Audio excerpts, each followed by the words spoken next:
Hi there, Derek here from Pacific Coast Auto, taking a look at this pretty interesting R32 GTST with a number of modifications to it. As you can see right now, the vehicle is sitting really low. It's been set up really for drifting.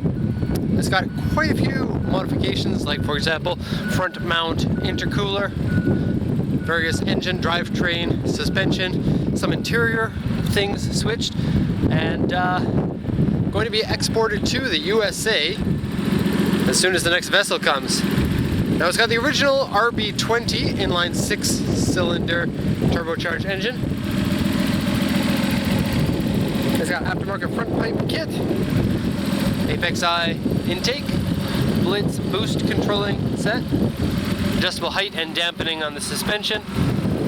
No rust in the engine bay at all, so that's a really lucky thing, especially on Skylines that have been drifted, because part of the reason why they rust in the engine bay is when they're driven hard. And so if a car has been drifted, it puts a lot of stress on the inside of the engine bay here, and especially on the seams here. If the seams go brittle, and then the stress from the chassis pulls them apart, that's how they start to rust. These seams seem a little bit soft compared to normal, and so that's very good to hear. The engine itself runs very much like a modified engine, and so when you start it up, it stumbles a little bit, it revs a little bit funny. You can hear some of the turbo fluttering. Let's get that sound again. If you're used to modified cars, that won't sound feel strange to you, I wouldn't think. The car has been in an accident, and so has been repaired. In general, it's pretty good, but this car has a Skyline front end put on it, and so that kind of messes with things a little bit too. So the front fenders are GTS-T fenders, which are like 2 centimeters narrower than Skyline GTR fenders, but the front bumper is a Skyline GTR front bumper, even with the Nismo ducts in it, and so kind of a lucky piece to get on a GTS-T there. But the problem is they don't actually line up, and so some of them fit better than others. This one looks like it needs to be repaired just a little bit, bend the clamps back into place and secure it up tight, because it kind of doesn't fit in right here. And the front bumper from the GTR is slightly wider to accommodate the wider fenders too. And so on both sides you've got kind of not lined up properly. Kind of an easy repair, but you won't get it 100% perfect. And then also the marker lights here are different between GTS and GTR, and in this case I don't know which ones that they used.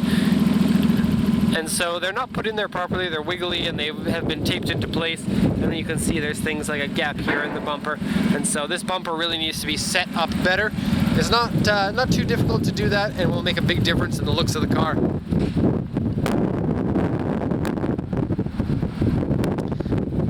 Okay, so the mileage of this one is unknown, and unknown mileage cars are always a little bit more of a risk, because you don't know how many miles it's gone. 4 kilometers in this case. The gauge shows 52,689, but the auction sheet, and I'll show you this in just a sec, the auction sheet shows that that's not correct. Also, the time, sticker for the timing belt being changed in 2004 August at 100,000 for 90 kilometers. So that was about 10 years ago. You do have a little bit of a stress in here and some repair marks from the accident. And the inside of the engine bay is this flat gray color, which is funny because Skylines didn't come with flat gray engine bays as far as I know.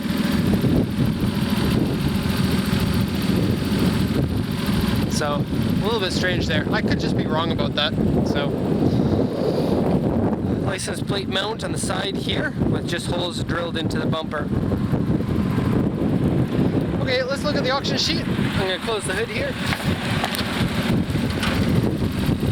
RB engines tend to be a little bit noisy, and today not only, my camera makes kind of a noisy sound as it is for RB engines, but I don't have my windsock today, so you might hear some wind noise, and I find that the windsock really makes a difference in the sound of the engines as well. Okay, so that's got GTR hood and GTR front bumper, and it does make a big difference because the GTS-T hood isn't as tall and doesn't have the intakes here for extra cooling. And so that's aluminum hood, but you'd have the steel fenders on here instead of the aluminum GTR fenders. Okay, so let's look at the auction sheet because it'll tell you a lot about this car. And pardon me, I wrinkled it because it's a little bit wet today. So let's see what we got here. 1989 Skyline GTS-T. This is grade R because it's been in an accident. Interior C, 52,689, but star here means mileage is unknown. The color has been changed to gray, which is a little bit strange because this gray color is a regular color for the Skyline. This gunmetal gray. They even use the Skyline's same paint code for it. And the reason why that's strange is because so many of these Skylines come in this gray color that it's not unique or special, really. And so it's kind of interesting that they chose to do that color. Adjustable coilover suspensions. Okay. I can act like an idiot on this. That's fine. Strengthened clutch. It feels like a good one, a tight single, probably about 50% or 100% stronger than your regular clutch would be. Blitz boost controller, aftermarket steering wheel, aftermarket shift knob, two-way LSD. Now, a lot of people don't know what a two-way LSD is. There's one-way, 1.5-way, and two-way. The two-way LSD, I'm not going to go into a lot of details because I don't want to explain it, but the two-way LSD works on acceleration and deceleration. So when you're braking, it can make sure that one of the wheels doesn't slip. Good for a four-wheel drive car, not good for a front-wheel drive car. Apex I air filter, and kind of an expensive unit. Apex I air filter, aftermarket intercooler, aftermarket exhaust. GTR-32 seats left and right. I'm going to show you those right away. They're super dirty, but in good condition aside from the dirtiness. And they are a huge step over the GTS-T seats, which are kind of like grocery shopping seats. The driver's side one has some mild rips in areas that aren't extremely visible. I'll show you when we get to that part. Okay, GTR original front bumper, aftermarket 17-inch wheels, and GTR grille. Now the front wheels are an aluminum wheel.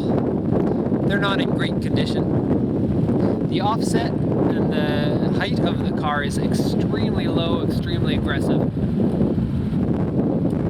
Rear wheels are Skyline GTR 33 wheels. Not a common wheel in the US. The auction sheet didn't mention this, but inside you've got calipers that say Nismo on them. Now I'm not sure if these actually are aftermarket brakes or if they just painted them and then put on the Nismo stickers. You'd have to take a look side by side if that's the case. I'm not too sure. I've never seen Nismo brakes on a Skyline before. Usually they're, you know, Brembo or any of the other brands that make aftermarket brakes. But front and rear seem to both have those. Okay. Gauge is changed on the car, so mileage is unknown. Electric folding mirrors don't fold, and that's on both sides, so it's probably the switch. Hicus lamp is on. They probably canceled the Hicus because that's the four-wheel steering, and a lot of people don't like the four-wheel steering, especially if you're going to be racing the car, because it makes the car handle a little bit unpredictably. Seat wear, dirty, and rip. Dashboard comes up and crack. Interior dirty, has animal hair. Wheels scratched. Left baffle, left front inner panel have been replaced. Right front inner panel has a modification hole. Now usually that's done to fit a big front mount intercooler, so they have room for the piping. Rear panel underside bent. Spare tire house has some corrosion. The spare tire house is underneath the car. Down here. And you can see some of the corrosion in here underneath the bumper. It is windy today, so I'm sorry about forgetting the windsock. Okay, what else do we have here? Small scratches, small dents, exterior paint has some paint wave in it. Two wheels are different. AC doesn't work. Cowl panel dented. Rear wiper removed. And the bonnet has, the hood cracks here. W3 is a poor quality paint job on this back fender here. You've got holes in the back from where its spoiler was, and screw holes in the front bumper. That's where the license plate is. So that auction sheet is pretty detailed. It takes a little bit longer to read, and so I'm sorry that this video is going to be a little bit longer because of that. It is a lot of information. So let's take a look at the car now.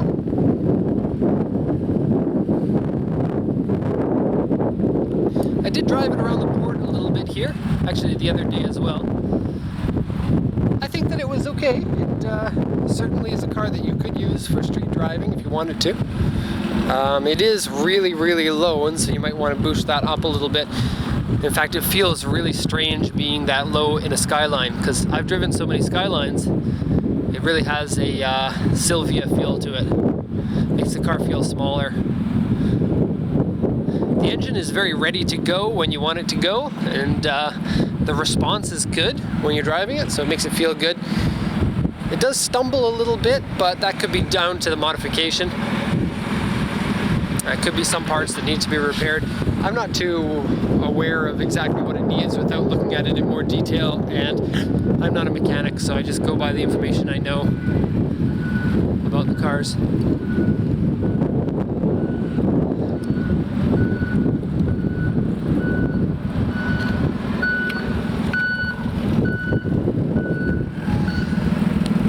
Okay, it's got these rear spat pieces, which are something that I have not seen very often at all. So kind of a lucky piece there on both sides. On the other side, it's not quite attached very well. These ones here look very much like the Nismo units, but they're not.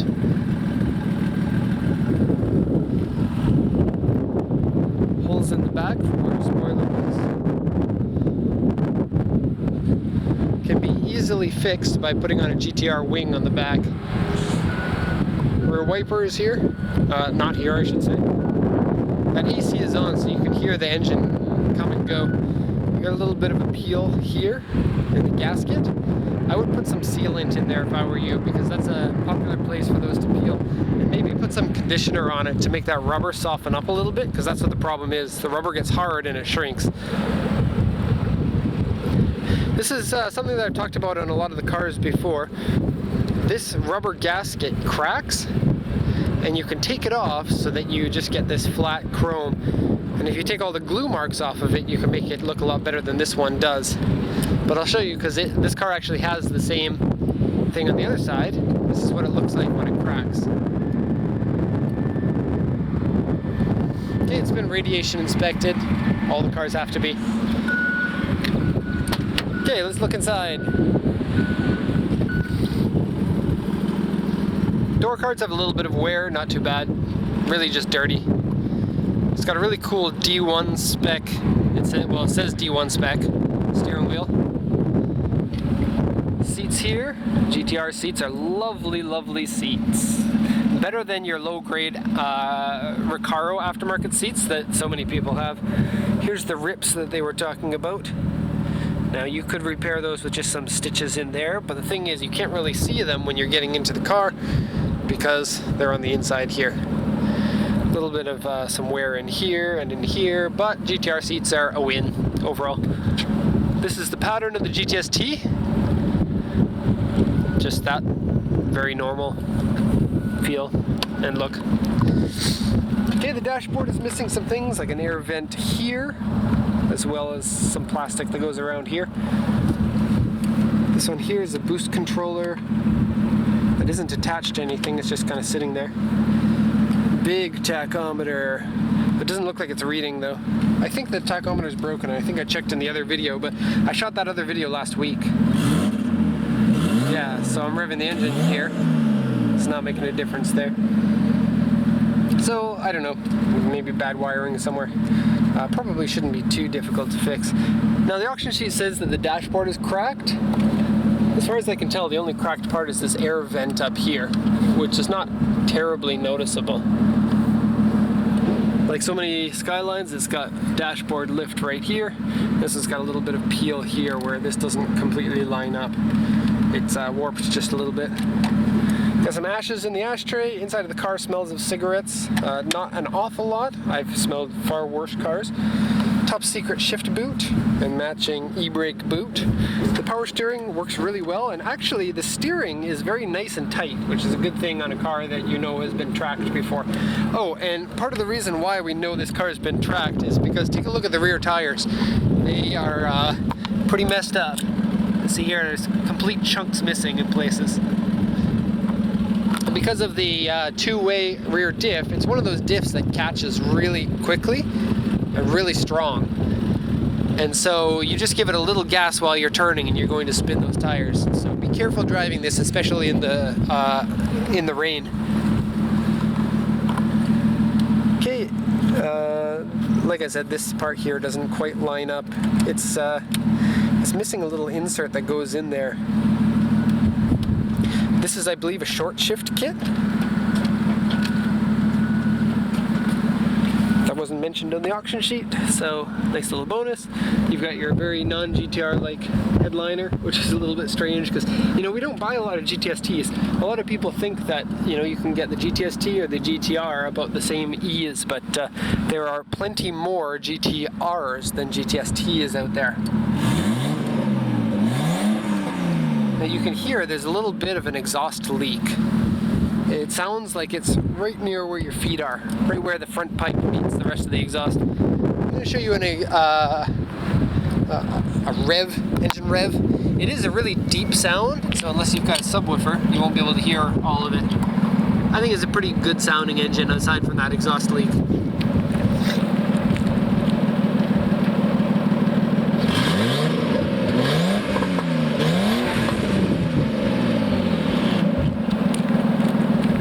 You can hear it crackle a little bit. That's typical of a car that's been modified. We don't know exactly the extent that it's been modified to. I'm showing you inside the door crack here. There's a tiny bit of rust in there. Just a tiny bit. And there's one other place. Where was it? I think here, just a tiny bit here. Now, it hasn't caused any trouble yet.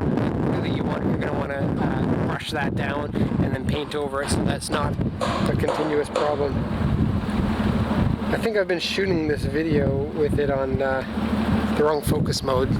Darn. Okay, so overall the car's pretty good. The GTSTs are like the GTRs, they're fairly expensive cars, and because they're so popular at the moment. GTSTs can still be good cars, especially rear-wheel drive ones can be done with or used for drifting.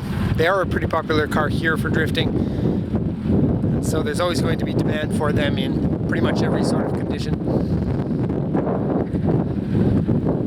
If you want it to be a perfect car, it'll require some work, but it is a unique car. It is not something that everybody has seen, and so it certainly has its value in that regard.